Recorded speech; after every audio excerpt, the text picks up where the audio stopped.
With the new featured exotic armors list comes fresh builds, and with it, some that are whack and some that are wild. So let's talk about Boots of the Assembler. The support role has always been present in Destiny, especially on Warlock, but it's taken many forms over the years as classes, abilities, and weapons have evolved. From weapons of light bubbles to divinity to tethers and woven mail, there's a lot of different things you could place under that support umbrella, but when you're strictly looking at healing, things get narrowed down quite a bit. Outside of Well of Radiance, which has long been the most dominant healing option available, the best ways to fill that support role as a Warlock would be things like your Rifts, Restoration Grenades, and more recently, support auto rifles and Speaker's Sight. I love Solar as a subclass, and I really enjoy using these support options, but the nature of filling that supporting role has often come with some notable sacrifices. By running a healing grenade, you lose your option to use a grenade that damages and can apply things like Scorch or Ignitions. By using a healing rift, you lose the option to run an empowering rift to increase your team's damage output, and by using Well of Radiance, you lose access to a damage super. When you run a support auto, you choose to dedicate a weapon slot to helping your team, and in turn, you have to deal with shooting what's essentially a bubble gun. As a result of these sacrifices, although you'd be making a much larger impact on the survivability and support of your team, you might also be making a much lesser impact on your damage output. In certain situations this wasn't an issue, but as the saying goes, the best defense is a good offense, so while you could help heal your team through enemy fire, by not helping to reduce their numbers, you might only be applying a bandage that doesn't truly tip the scales. And I say all this because Boots of the Assembler with its counterpart Lumina completely does away with all of those sacrifices. You can run a healing rift without sacrificing the ability to buff your team's damage. Your healing is consistent, versatile, and can be done from up close or at range, either on command or autonomously. It doesn't detract from using your highest damaging abilities and a damage super, and by working completely around your rift, it can function to full effect on any subclass. Most critically though, you get access to the fantastic targeted healing of Lumina, with it still being an incredible primary weapon. I think Boots and Lumina shake out to be the best all-around support build in the game, while also being extraordinarily lethal thanks to how well they can synergize with Arc. With some of the recent changes to Arc and its summons, you can put out an insane amount of damage and debuffs completely autonomously, so you can still contribute a lot even when you need to turn your focus on saving your teammates. I love Lumina, and it's probably my favorite exotic hand cannon in the game, but pairing it with Boots, it perfectly fulfills exactly what I would want out of a support build. I think this build really does it all, and I can't stress enough just how fun it is. So let's go over some of the specifics so I can break down what makes it all tick and why I think it's so special.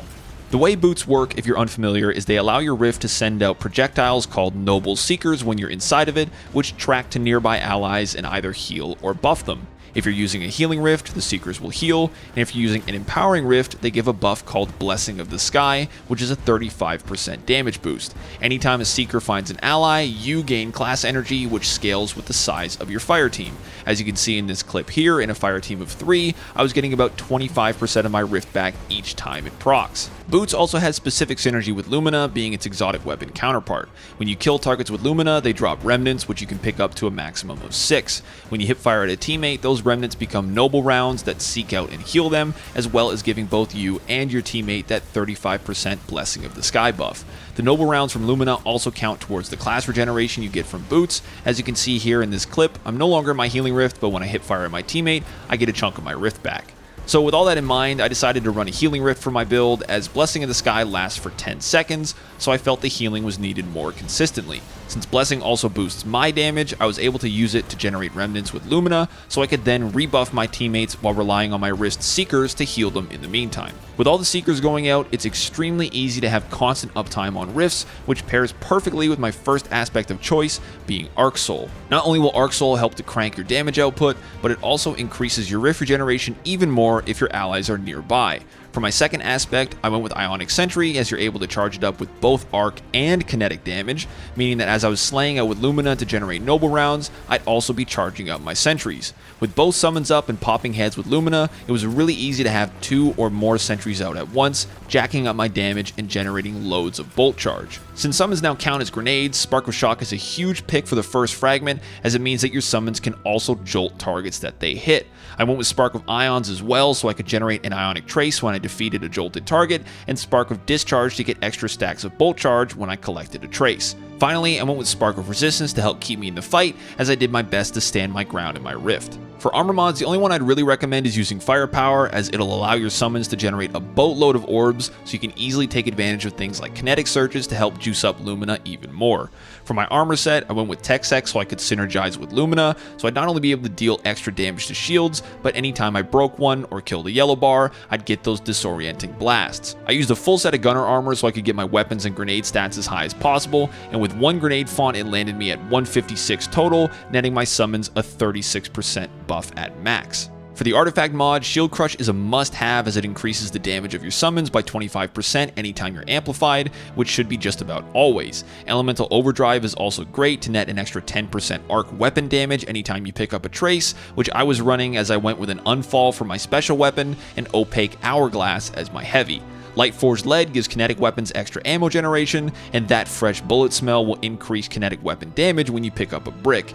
It does come in the form of a ×2 kinetic weapon boost though, so if you already have your surges active, they won't stack. Finally, Reciprocal Draw and Energy Acceleration will help to juice up Unfall some more, and Refresh Threads will help to get you some extra ability generation when you pick up a trace. I'm honestly pretty astounded by how great this build is and just how well it does everything. It provides the largest single buff in the game at 35%, while also providing likely the largest and most consistent healing available outside of Well of Radiance. By taking advantage of Arc summons, you can put out ludicrous amounts of damage with a torrent of Jolt, Bolt Charge, and Blind all at once, and you'll also have 100% uptime on everything from the massive rift regeneration from boots and the near constant stream of orbs from your summons. With Shield Crush and a high grenade stat, my summons were constantly at a 65% buff, and with Blessing of the Sky and Kinetic Surges, Lumina could get all the way up to 60%.